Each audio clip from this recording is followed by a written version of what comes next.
Hello, hello, hello. Welcome to our weekly show. Hope you have. Today we have a special show today. And we have a special guest today. My name is Fred Nonterah. I'm here with my illustrious host, Hey, Jesse McCoy. First of all, I want to start by saying I thank God for this morning, Him we move and live and have our being. I also want to thank my co-host Jesse for making this happen. I also want to a big shout out, happy birthday to Kechi, our other partner, happy birthday. who's joining us. Happy birthday to you. Uh, I pray may your dreams be fulfilled in the coming year. All right. So today we have a special guest, someone I know very well. She's always, as far back as I know, she's always wanted to be a psychologist. She comes from greatness, from a whole line of greatness. Her great grandfather founded a town in the eastern part of Ghana called Odumase, and her great grandfather is the first paramount chief in that city of Odumase, in the town and village of Odumase. And our grandfather was the second paramount chief, and he instilled in my mom and the need for an education, and my mom instilled that in us. Both our parents instilled that in us. So we all value our education. And as far back as I remember, Camilla always wanted to be a psychologist. She always said, "I'll be a psychologist." Like, what is that when we're growing up? But today, lo and behold, she spoke it into being, and she's here with us to talk about very important issues, stigma in the Black community, and acculturation. So, without much ado, I want to welcome Camilla Nonterah. Yay! Oh my goodness. I should come to you every day when I need something to hype me up. I should come. Thank you. I'm very happy to be here and very happy to share my background and my expertise. I apologize if you hear my dog in the background. There is very little I can do to control her at this moment. Not a problem at all. Well, let's start out by finding out first. Besides being Fred's sister, what do you do, and kind of what are your areas of expertise? So I have a degree in counseling psychology. So I have a doctorate in counseling psychology, and I specialize in behavioral medicine. And what that means really is that so I have this background where I conduct research in mental health, and also I am clinically trained as a therapist to conduct psychotherapy. But I focus the majority of my research, not all of my research, but the majority of my research kind of is interested in the link between mental illness and physical illness. And so that's kind of my background, and a lot of my research focuses on health disparities, looking at organ transplantation. I am an assistant professor of psychology at University of Richmond in Richmond, Virginia. And so, yeah, so there, I primarily teach and conduct research. That sounds amazing. And looking at you, I can't imagine that you are a day over 21. So the fact that you've gotten all this stuff accomplished is amazing to me. How did you get into this field? So I'm one of those weird people who knew what I wanted to do. Like Fred said, at 16, I was a prefect in boarding school in Achimota. So any Motowners on the line, shout out to the Motowners. And a prefect is, basically like an RA at a university. But this was in high school. And I remember, even though I was tasked with enforcing the law, my favorite part of the job was actually listening to my peers and helping them with their problems. And so at that point, I decided that I wanted to pursue a degree in psychology, specifically to become a clinician. And so, after I was done with high school, I knew I wanted to come here, and then I went to school and majored in psychology and computer science, and then went to, did my master's and did my PhD eventually. So I've always had that drive to pursue psychology. Interesting. All right. Well, we brought you on today because I know we're going to talk about this bigger topic of racial identity development and a bit of acculturation. So for people like me who don't know what any of this stuff is, can you break down to us what that means? Okay, so when we think about especially anybody who is immigrating to a country, so immigrants experience acculturative stress. And that is basically the stress associated with being an immigrant or an ethnic minority that is going through an acculturation process. So when you move from your culture to another culture, you may decide that I want to integrate, which means you're maintaining your cultural identity, but you're also participating in the host culture. You may decide I want to assimilate, which means you give up your cultural identity and become part of the host culture. You may decide to separate, which is you maintain your cultural identity and you reject the host culture. And then some people also go through what we call marginalization, where they don't identify with their culture or their host culture. So regardless of which type of acculturation process you go through, there is some stress associated with that because, as you would imagine, even deciding what's best for you can be stressful. And if, for example, you go through the separations part of acculturation, and you reject the host culture, it may be great in some settings, but when you're in other settings where you're not really participating much in the host culture, you're more likely to be marginalized or more likely to be othered. And so that in itself could be stressful. So you listed out the different ways that people can experience this phenomenon. Is there a way that is necessarily like more recommended or better, or is it just a phenomenon that everybody kind of makes an individual decision about? Yeah, I mean, I think it is. There's some that are definitely better than others, but then a lot of this is a personal decision as well. So, and you can say there are benefits in different ways. So, for example, especially if you're in a culture where you're not accepted, there may be some value to having that separation process, right? Because you can stay in your bubble and be protected in that way, and then you don't have to deal with the outside world that's rejecting you. So in that case, there is that benefit to that.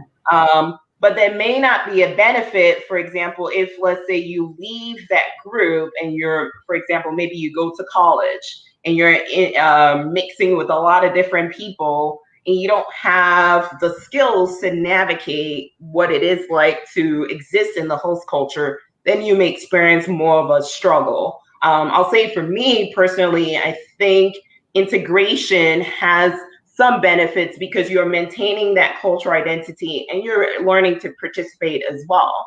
And anytime you give up your cultural identity, I have to question that, because what does that mean, right? Does that mean that you're devaluing yourself in some way? And we know that anytime you are rejecting some part of your identity, it is detrimental to your well-being. That's interesting. So in talking about the detriment that something poses to your well-being, how does that manifest itself psychologically? If I decide, let's say, well, it's different for me because I'm already trying to fight racial identity issues. But if someone comes to America and the first thing they see when they turn on the TV, you see images of George Floyd, you see Breonna Taylor, you see Rashard Brooks, and you think, wow, this is how American police, or this is how America in general treats blackness, right? What do you think is the psychological damage there, given the images that we see? So yeah, I mean, so when we think about trauma, so for example, the last couple of months have been really difficult especially for a lot of Black folks. Mm-hmm. And there is that trauma that comes from just being Black overall, even if you have not necessarily experienced some of the things so for example, if you have not had a close relative or a personal experience like George Floyd and Breonna Taylor did, there is still some trauma that comes from just viewing that and thinking of yourself as a Black person who could potentially have been one of those people. And so in general, for a lot of us Black folks, especially when we're living in areas where there are not many of us, when we are the minority, there are a lot of stresses that come from that, right? So I think about myself, for example, seeing those images, part of it was thinking, this could be my brother, this could be my friend, this could be somebody I care about. But also it also triggered experiences that I've had that are negative, right? So racial experiences, experiences of racism and discrimination, or systematic racism, in terms of policies that have disenfranchised me. It made me think of those. And so that can be traumatizing and it can be detrimental to our mental health. So, for a lot of some of the research shows that Black adults are more likely than white adults to report persistent symptoms of emotional distress, such as sadness, hopelessness, feeling like everything is an effort. And that is associated, racism is a big culprit when we think about why Black adults in the US are more likely to experience that. But also life, right? So if we know that unfortunately a lot of Black folks who live in the US or in the UK are more likely to be poor, right? And so poverty is stressful. Absolutely. Thinking about all these things and how I'm dealing with that is stressful. And so we have a lot of mental health needs as a result of that. But the downside is we don't take time to deal with our mental health. And so even when we think about whether these transfer into diagnoses, there are some limitations because Black folks are not always seeking the treatment that they need. Now I got a whole new list. Oh, go ahead, Fred. I'm sorry. Oh, that's fine. That's fine. Yeah. So I was going to follow up with that. So how do we deal with a situation like this? So like someone who's stressed through all the negativity that's going on this year, what's your recommendation? How should they deal with it? So, there are a lot of resources that are out there. I think the first thing is we have to take away the stigma that exists, especially in the Black community surrounding mental illness, right? So there's a lot if we think about mental disorders in general, about 10 to 11% of the world's population suffers from some mental illness, right? And so if we think about even between the three of us, the statistics say roughly 1 in 4 people. So if we had a fourth person here at one point in our lives, we would have suffered, we would have experienced depression or anxiety or any host of mental illnesses. And so the first thing we need to do is take away that stigma surrounding mental illness. And some of it comes from words we use. I know in Ghana, they'd say, oh, bodamfo, which means like madman or sekelo, Yeah. and all those things are stigmatizing. Even when we say, oh, that woman is just crazy, that, it's kind of diminishing. And then we also see mental illness as a personal sign of weakness. So that in itself is a problem, right? So if I have a cold, if I have the flu, if I have some maybe intestinal problems, I have no problem going to a doctor. I don't see that as a sign of weakness. But I see if I'm depressed or if I'm anxious, going to the doctor is a sign of weakness, right? And so this is where we need to make that change, and we need to treat mental illness as if it were a physical illness. And we do know from research that a lot of mental illnesses or symptoms, psychological symptoms associated with physiological illnesses. So our body is connected in many ways that we're learning about. And so, we know that our social environment impacts our health, our psychological well-being impacts our health, and then also the genes that we have. And so that's, so I think the stigma is very important that we start to deal with and get away from that. I also think, for a lot of people of African descent, their faith community is very important to them, which is great. But then it should not be the only option, right? Because our faith leaders don't necessarily have the training to deal with mental illness, like mental health professionals. I actually know 2 people who graduated from my program. One of them was my professor. They're counseling psychologists, but they also have a master's in divinity. So they have both of that background. So they have that training so that they can help members in their congregation really well. But not all faith leaders are knowledgeable enough to be able to understand like a mental health diagnosis. So we need to be able to see that using the faith community is important, but also it should not be the only option. The other piece is there's a lot of, unfortunately, there's a lot of mistrust of health professionals, and that comes from history, right? Yes. Professionals haven't treated Black folks really well. I mean, even up to today, they don't treat Black folks really well. So, it can create this distrust, which to some extent is healthy, but to the other, the flip side is it can also be detrimental because we're not seeking treatment.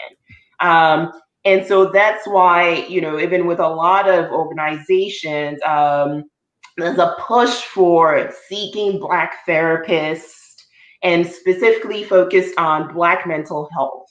So that at least, hopefully, when you're seeing a professional who looks like you, they have a better understanding of your concerns, and they're more likely to give you culturally sensitive care. So it's not to say that if you see somebody who is of a different background, they're not able to give you that.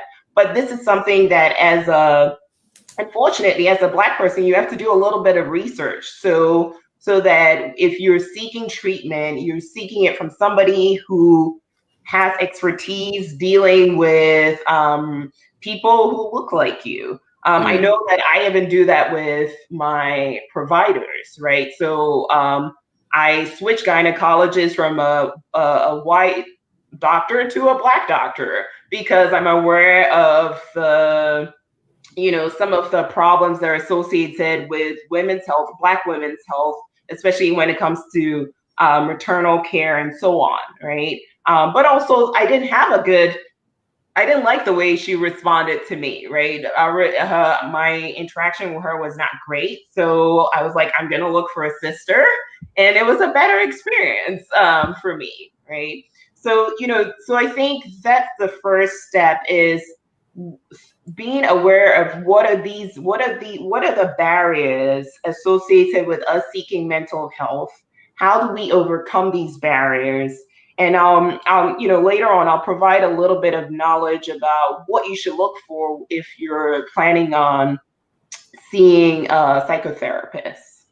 And this is another big barrier too, the big elephant in the room, which is people don't necessarily have money for treatment. So how do we overcome the economic barrier to getting people access to treatment? Yeah, so you have just pivoted to, kind of what I was talking about in terms of what to, things to have in mind when you're looking for a therapist. So you're right, that is a huge barrier. And I think one of the things to consider is, so if you have insurance, you're in a better place. But then, of course, there are a lot of people who don't have insurance, right? So let's be real about that. Yeah.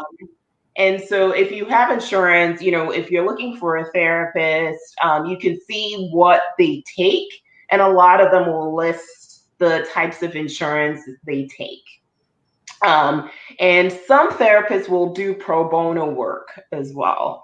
So some therapists will see you for free, or they'll have like a sliding scale based off of your socioeconomic status. I know, for example, when I was training, I trained at the Center for Psychological Services and Development, which is a community center associated with VCU. And we had a sliding fee. So we had co-pays for example, our group therapy was as low as $10. And so that was a way to help people so that we can bring people in who don't have the money but want help. Now, I know, so one of the links that I'll leave at the end of our discussion, so Black Mental Health Matters, they have a link where they have a therapy fund. So you can apply if you want to seek therapy, but you don't have the funds to seek therapy. That's awesome. So is there a way to donate to this fund? Like maybe I believe there is. So if you, I don't have the specific information, but I'm sure if you go to the website, you can donate to that fund. And I imagine there are a lot, again, there's a big push for Black mental health. So some of the organizations I'll share with everybody are Therapy for Black Girls, Black Mental Health, Black Mental Wellness. And some of these organizations have links as well for different coping and wellness strategies. So, for example, if you want to learn how to manage your anxiety without, maybe you don't have the funds, there are things, especially if it's not severe, there are things you can do. So they give you some techniques that you can use, like deep breathing and learning to engage in what we call behavior activation, so that you are improving your symptoms. So, and for just behavior activation is basically just engaging in activity. So we know that when somebody is depressed, they don't want to do anything. And because that's what the depression is doing to you. It's not that you are saying you don't want to do anything, but it's like, it's almost intuitive. You have to do something to feel better. So behavior activation is forcing yourself to engage in activities, even though you don't want to.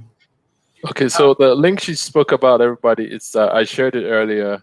The links about Therapy for Black Girls, My True Circle, Black Mental Health Matters, and then blackmenheal.org and Black Mental Wellness. All I copied in the comments section, so you can click on it, and then I'm sure if you go there, you probably could find a way to donate to. I mean, if you're well-to-do, you can donate to the cause, or you can also seek help that way. Okay. I don't see any questions yet, so Jesse, go ahead. Well, I just want to shift a little bit to another topic that's been popular this week. Everybody saw Kanye's presidential campaign speech, or lack thereof, whatever you want to call it. And I think we all collectively have acknowledged that there is some degree of psychological issue going on with Kanye.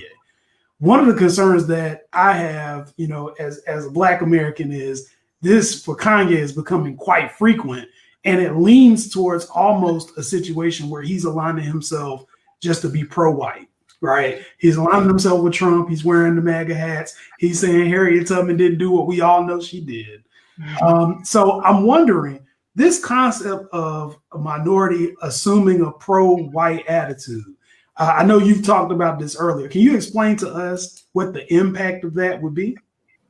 Yeah, so there are a number of models in the psychological literature that have explained this process of racial identity development, and the fact that there are stages, or the better word is statuses. So that means you're not set in one stage and then you move, like you can, for example, move along the stages and then come back as well.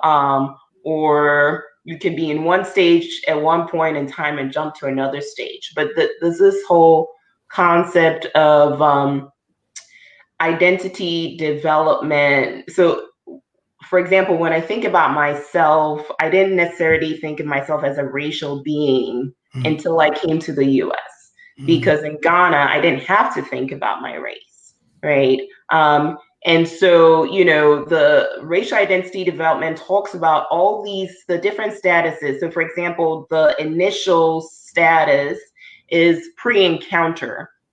And pre-encounter is when you have belief systems of the dominant white culture, including the notion that white is right and Black is wrong. And so you de-emphasize your racial group membership.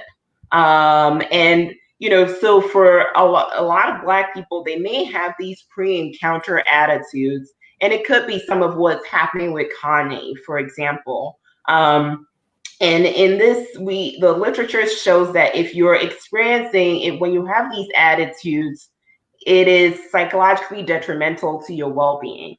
So people who have pre-encounter attitudes are more likely to have depression and anxiety and a host of other psychological symptoms. Now, the next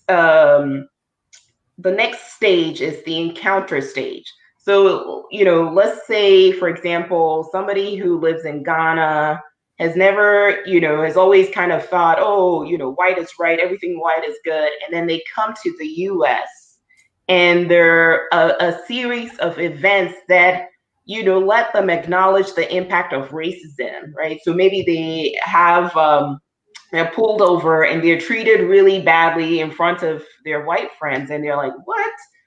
What's happening? And so that's an encounter. And we also see that encounter attitudes are not psychologically healthy. So they're more associated with, again, depression, anxiety, and all those other psychological symptoms.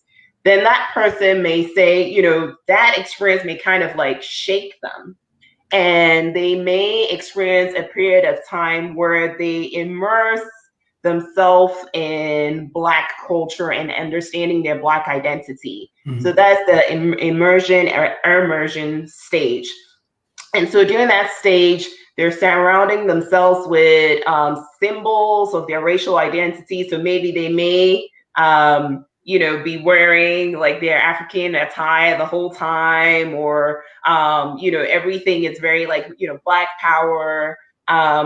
And they are avoiding symbols of whiteness. So they're actively seeking opportunities to explore aspects of their history. So I give that example of that Ghanaian person. So maybe at this time, they're like, I want to know more about Ghana. I want to know where I'm from. I don't want anything to do with white folks. I don't want to deal with anything.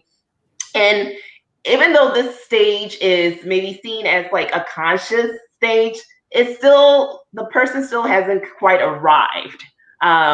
because it's still like this push and pull, and you've not experienced this kind of I'd say almost like comfort with your racial identity yet. So we do see that stage 2 is not completely psychologically healthy. And then the internalization stage is more of this security in your racial identity. So your pro-Black attitudes become expansive, open, and not defensive, right? So that's the difference between that and the other stage. You're like, yeah, I'm Black and I'm proud, but like it's not in a defensive way. And you're willing to establish meaningful relationships with whites while still valuing yourself and appreciating all the richness of who you are in your Black identity.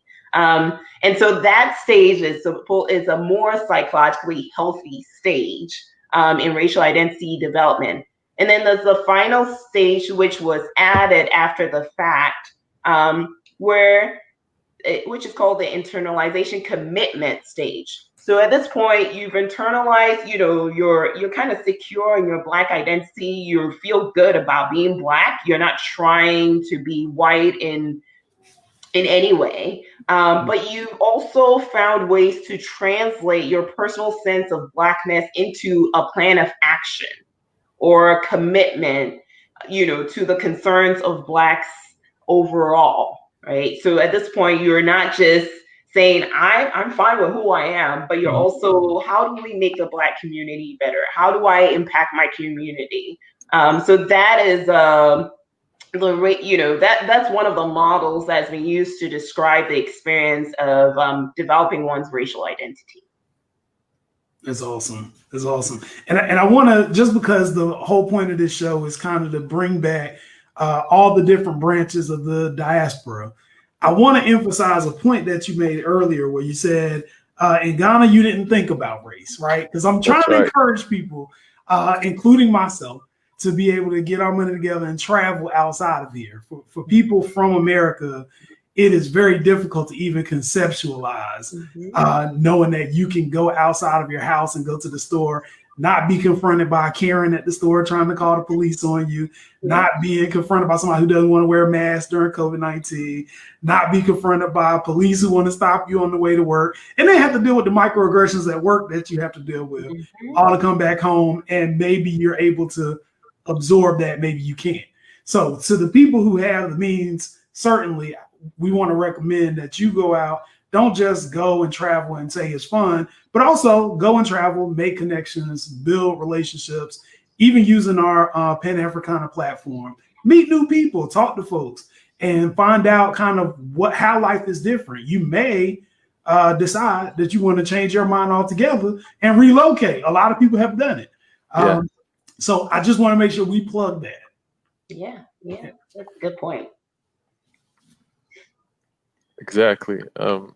So it's not like, and then I want to jump on something. So like talk about, so just related to that, when you move over here and you have to deal with not just from people of other races, but from someone who looks like us. Oh, so do you live close to lions? Do you are you in the forest? I mean, you have tigers, but tigers, for everyone, tigers don't exist on the continent of Africa.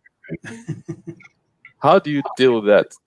Already it's a lot of stress, moving over, you miss home and all that. Then, you have to deal with all this, all considering, all related to acculturation. Yeah, I mean, I think that's one of the things, right? Like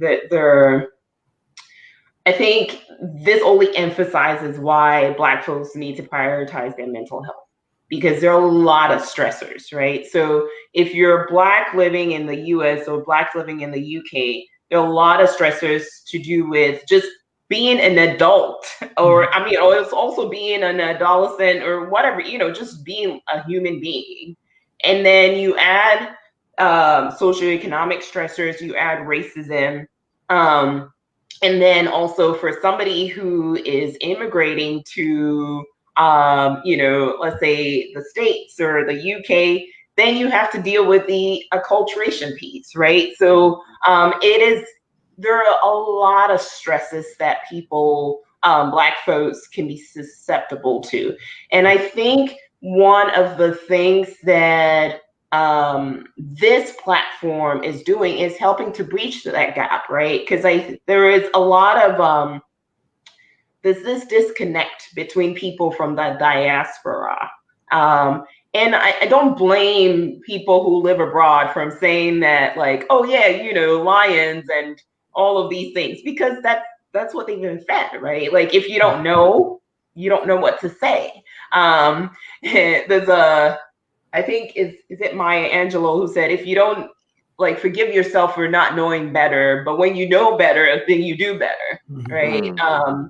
Because, so, you know, I think a lot of that is due to our lack of knowledge. And it can be very stressful for the person who's immigrating, in addition to dealing with a host culture. And I think that also speaks to why somebody may decide to just separate themselves from the host culture, and even separate themselves from the host culture, including people who look like them, because they don't want to deal with asking me these questions. I know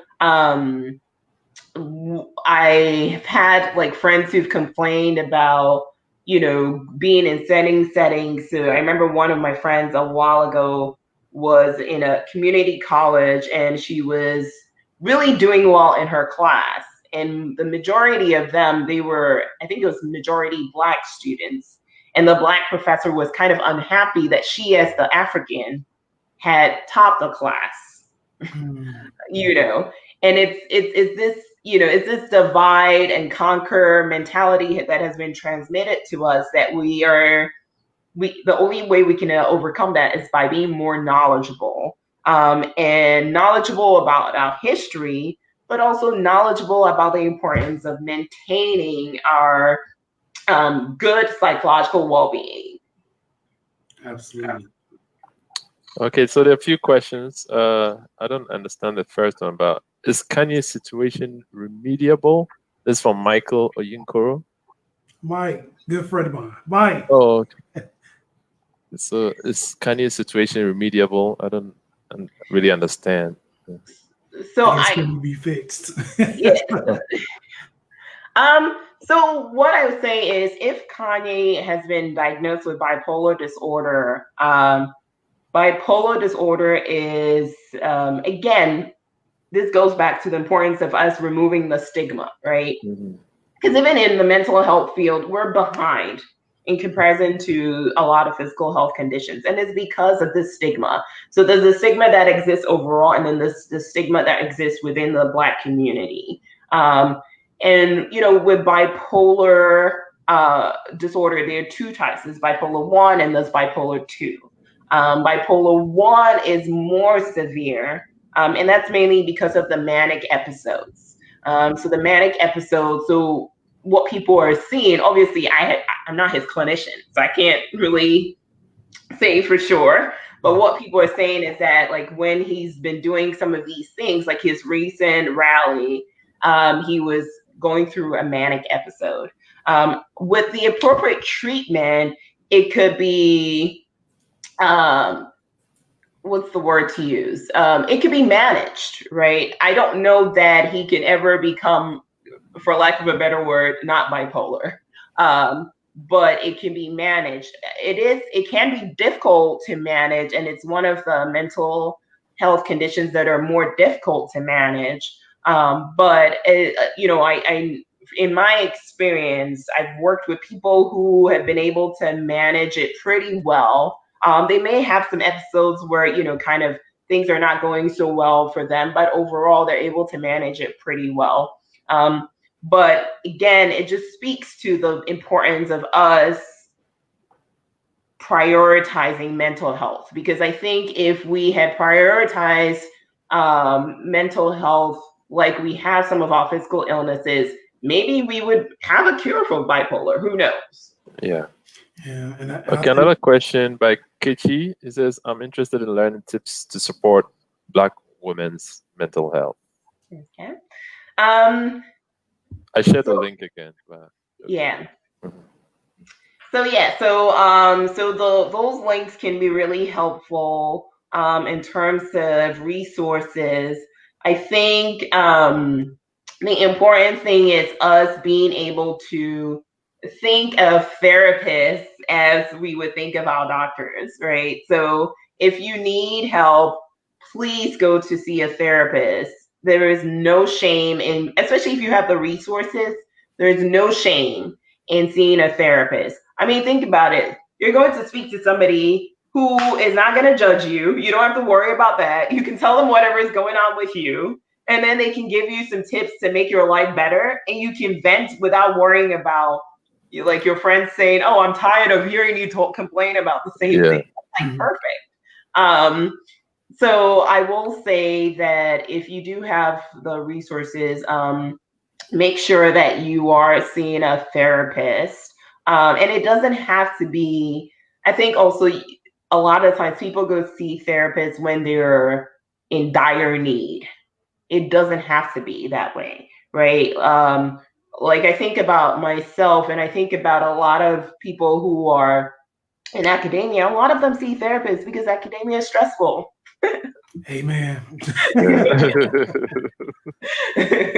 You know, and so if you're dealing with, because especially, you know, in those environments, a lot of the times we are the only one, right? Like in my department, I'm the only Black person.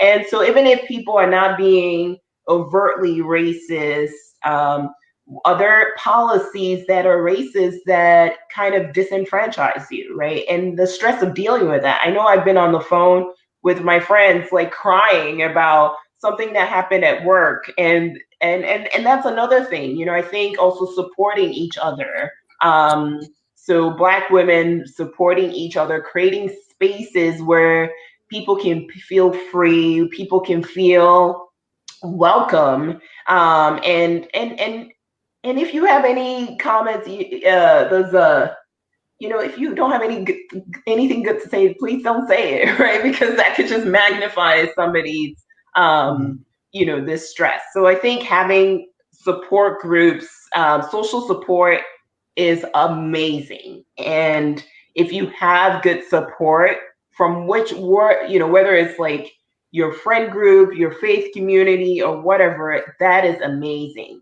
But it also has to be a setting where you feel safe and can be yourself and don't have to worry about somebody kind of almost like traumatizing you, right? Because you're coming there for support, so you don't need additional trauma from your support group. Cool. I've got two questions. Well, really one question and statement.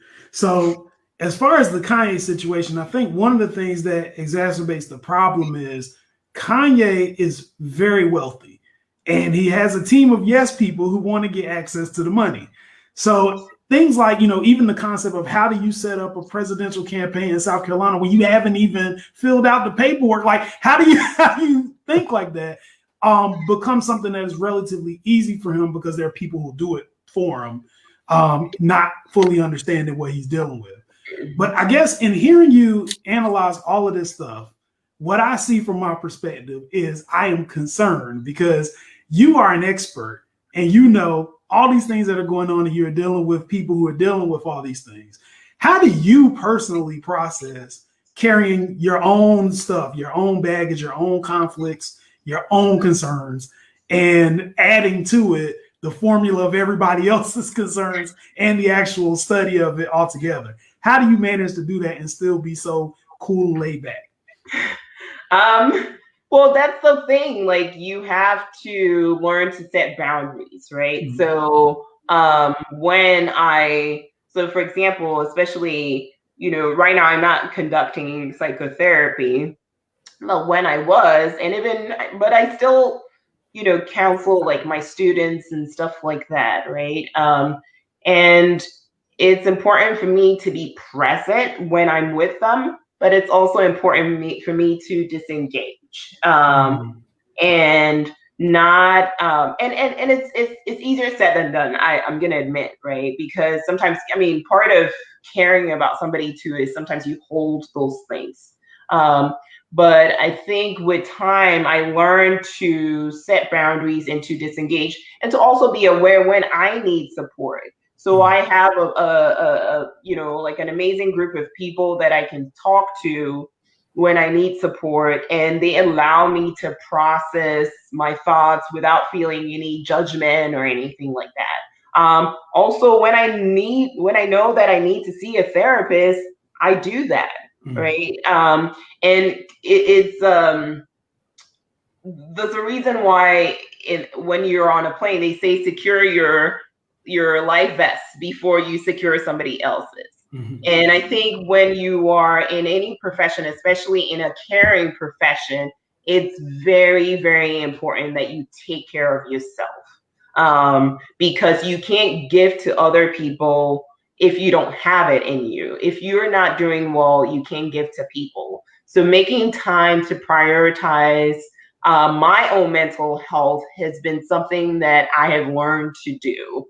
And if there are times, and I also have people in my life who will tell me, because I built that relationship with them where they can tell me, you need to take care of yourself, or you need to do this, right? They put me in check. And so that is important, I think, for everybody to have those people that you trust who will let you know when things are not going well, when you need to prioritize your own well-being. Okay, so there's a question. Michael again, he says, how do you help mentally challenged persons who are on the streets of various cities in Africa? Okay. So first of all, I'll say, let's take away that word of mentally challenged, right? Because that in itself is stigmatizing. And so I think as we start to use language that is less stigmatizing in itself, it makes it easier for people to access care.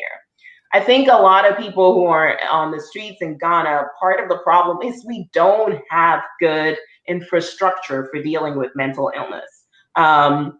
And we need better, you know? So like, I remember when I wanted to be a psychologist, a lot of people, my family I was fortunate to have parents who were like, well, do what you want, you know, we support you. But I'd speak to uncles and aunts and they were like, why don't you get an MBA? Why don't you become a doctor or do something else, right? And we need more mental health providers in, you know, places like Ghana. And we need providers who are trained properly so that they're not doing what they think is good. They're providing care that has been studied and examined and has been shown to be efficacious. And so I think a big part of what we need in Ghana is to change that infrastructure and to reduce that stigma. So when you have somebody, so let's say maybe that person who is on the street is it's a relative. How do you treat the relative when they come to you, right? Like, I know one thing I would say I admire about my mom is, you know, for example, we had a cousin who was unwell and she always felt free to come to our house. Yeah. And there wasn't this sense of, oh, go away, you know, which some Ghanaians do. And they kind of brush you off and make you feel like you're not part of the family.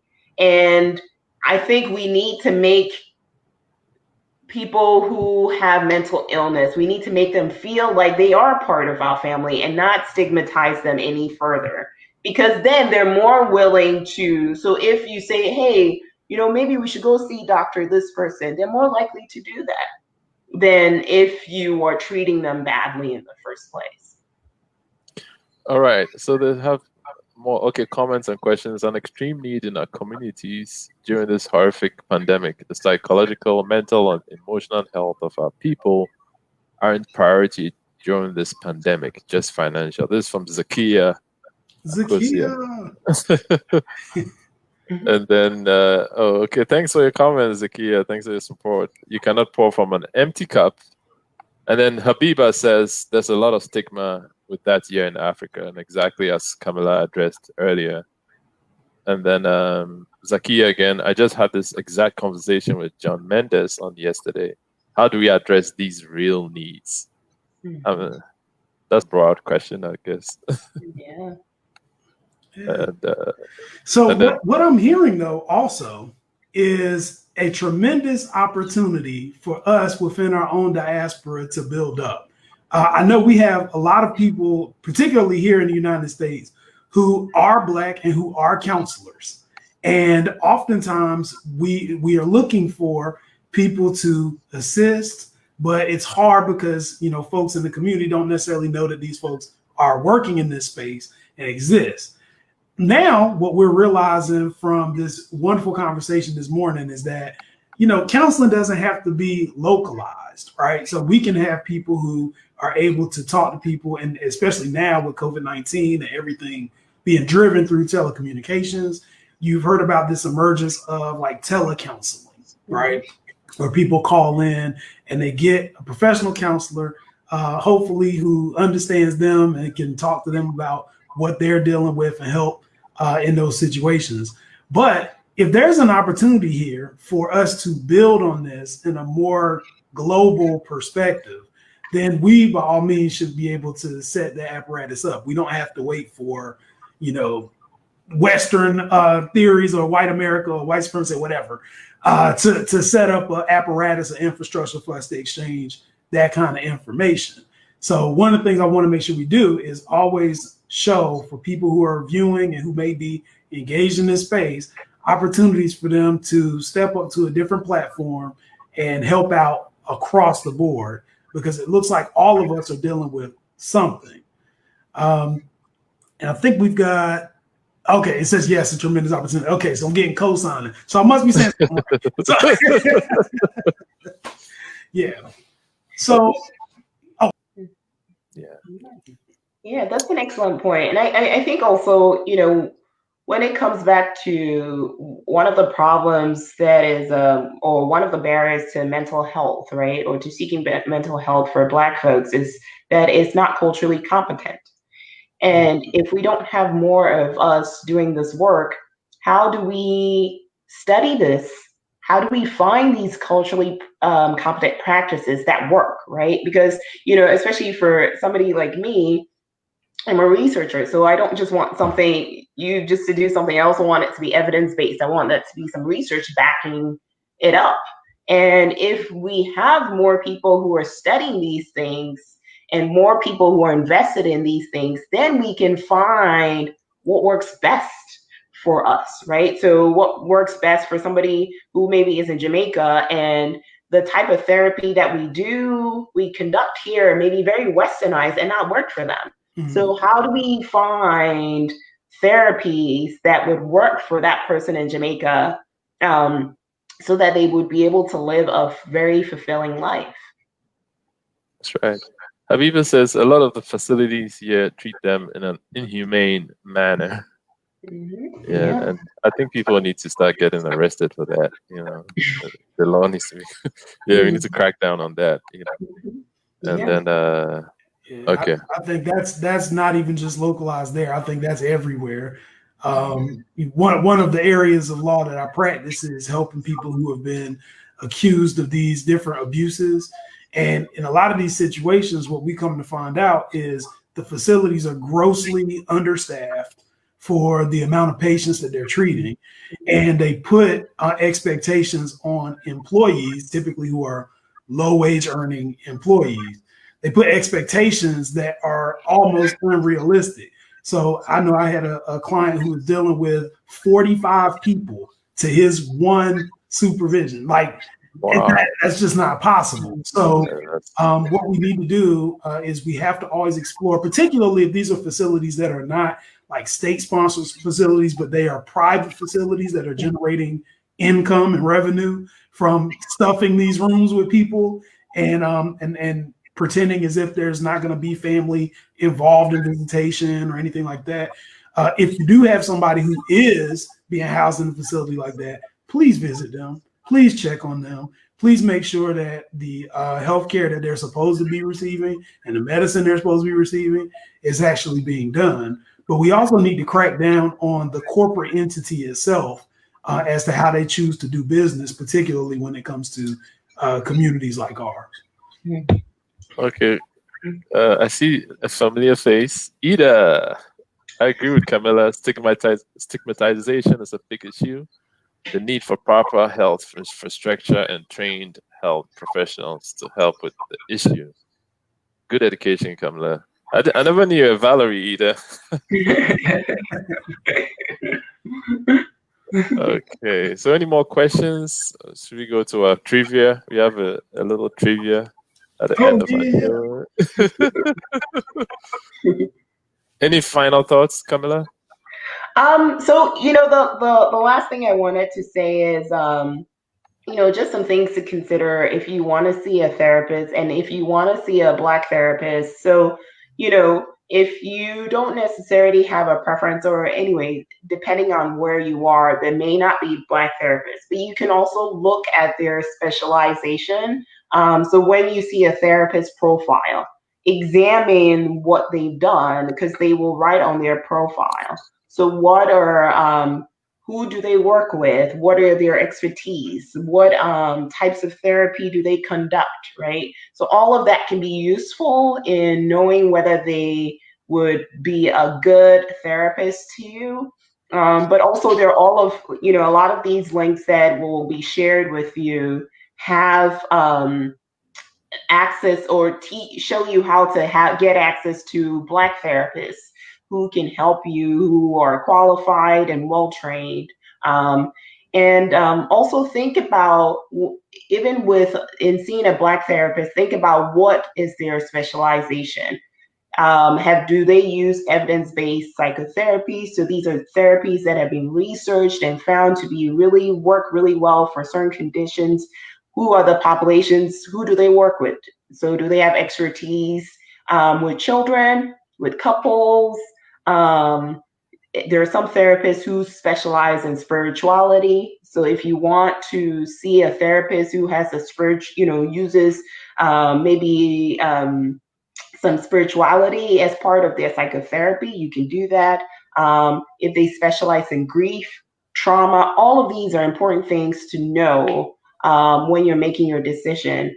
I want to say that change also takes time. So if you see a therapist, if after one session you're like, "Ugh, I'm done." That's not helpful, right? Change takes time. So don't rush to make a decision after one session. I would say give it at least 2 months. I would say 2 months max. It could even go to 3 months, right? I would say give it 2 months. If you can do and you're absolutely anxious about leaving, give it 1 month at the very, very least. And also remember, like any profession, sometimes you may not gel with a therapist. So, sometimes you have to shop around, and that's okay. Just if you've given it 2 months and it's not working, you get it in 3 months and you're like, this is just not. Also you may have somebody where it's just a really bad vibe initially. So I will ask you, of course, you don't need to go back if it's an extremely bad vibe initially, but just give it time. So those are just a few things. So what you're saying is, if your therapy session devolves into a boxing match, it's probably yeah, please do not go back. Exactly. Well, just a correction. I see my wife made a change to the email, because like, who's messing up my name? But then, yeah, that's right.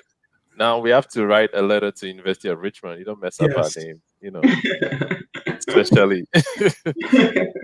Yeah, in honor of our great dad. And also, I shared Camilla's email and the link to her profile, her Facebook profile. You don't have a Twitter? Not yet. Coming soon too. Coming soon. So, yeah, but you can email her. It doesn't get more personal than that. You can email her if you have any questions. You can befriend her on Facebook, and she can ask She can answer all your questions. And just because I'm a lawyer, let me put this disclaimer out. Please don't email Camilla trying to get diagnosed over, over email, telling her all your business, how it's not working. We want you to have a resource to be able to connect with other resources or to be able to get some information that you need. But this is not the time to be telling her your life story.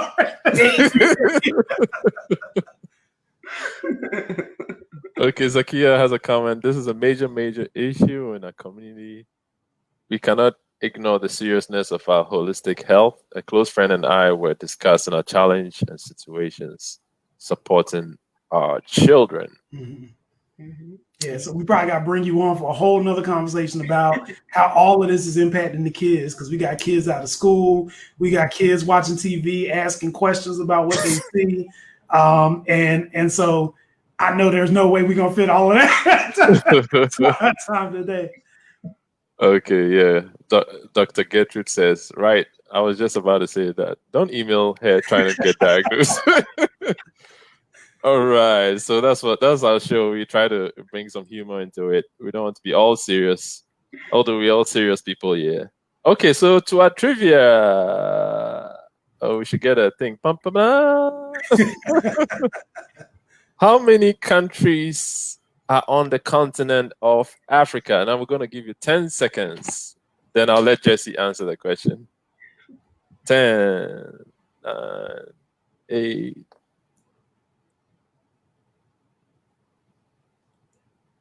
Am I answering? Is it me or? Yeah, so I was giving 10 seconds for anyone to answer online. How many countries are on the continent of Africa? Do we have anybody? Let me look at the no chat. one's bold enough to admit they don't know. Okay, Jesse, go ahead. Give them so there are 54. Oh, Ida got it. Okay, Ida just it's cutting it close, Ida. So Gertrude is 54. They added 2 recently, so it's 54 now. Yeah, it was 52 in a not long ago. So when did they add? I'll share that a little later. There's so many of us that I can't remember all of them. But I'll share that a little later. Zakia, talk a little about the Kanye West bipolar and our jokes. Yeah, Ida. So maybe next time we'll get you a. Oh, Michael, you're too late. Michael, you're too late. You're way late.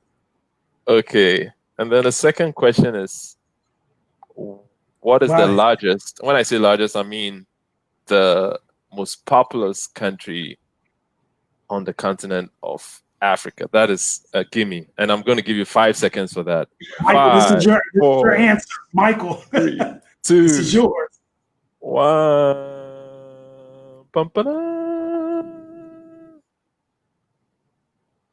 Prize. Okay, go ahead, Jesse. All right. Well, the answer. I was hoping Michael was going to come through because this is where Michael's reaching out. Oh, there okay, Michael. Yeah.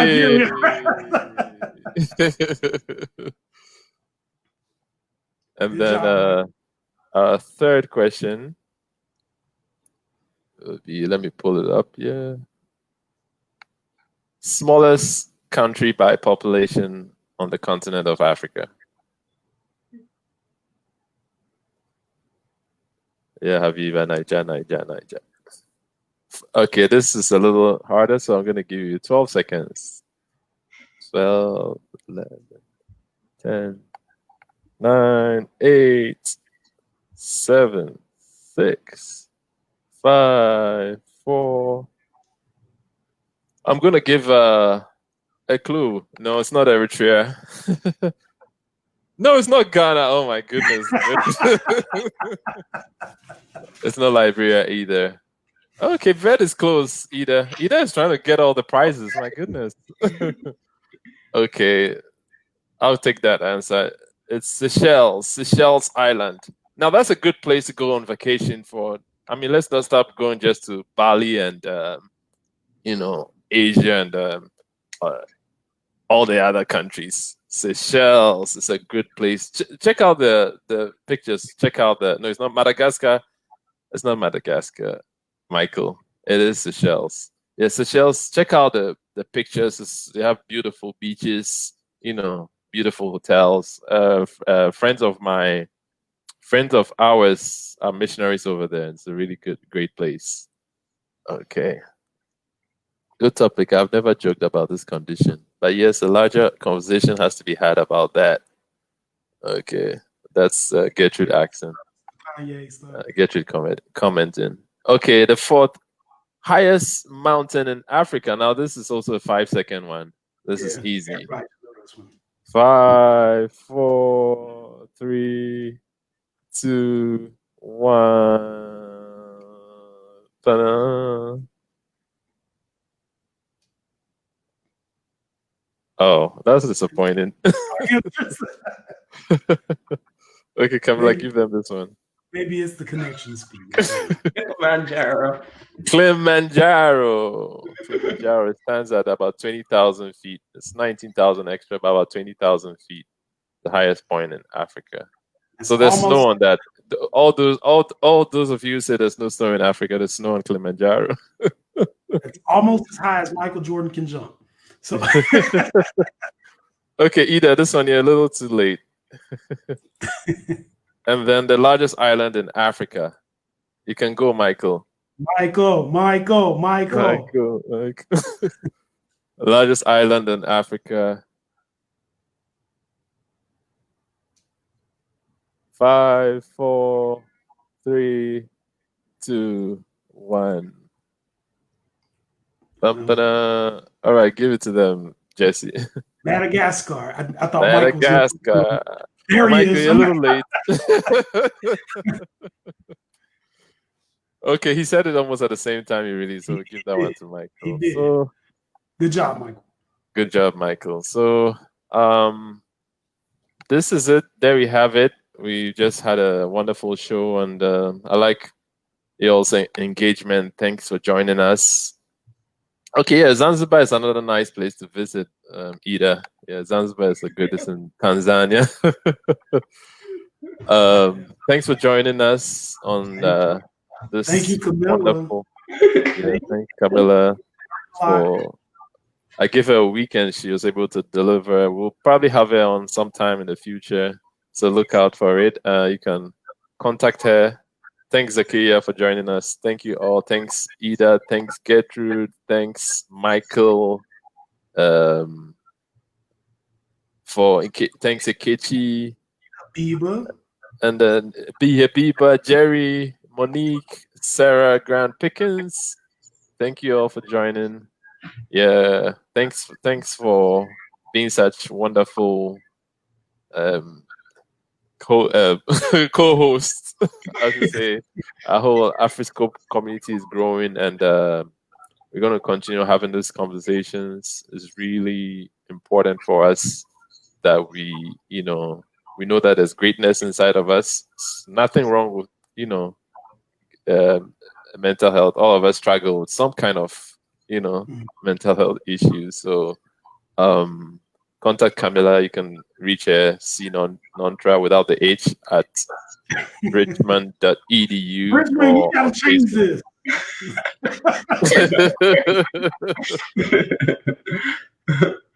Yeah, so thanks again. So this way we're going to end and say bye.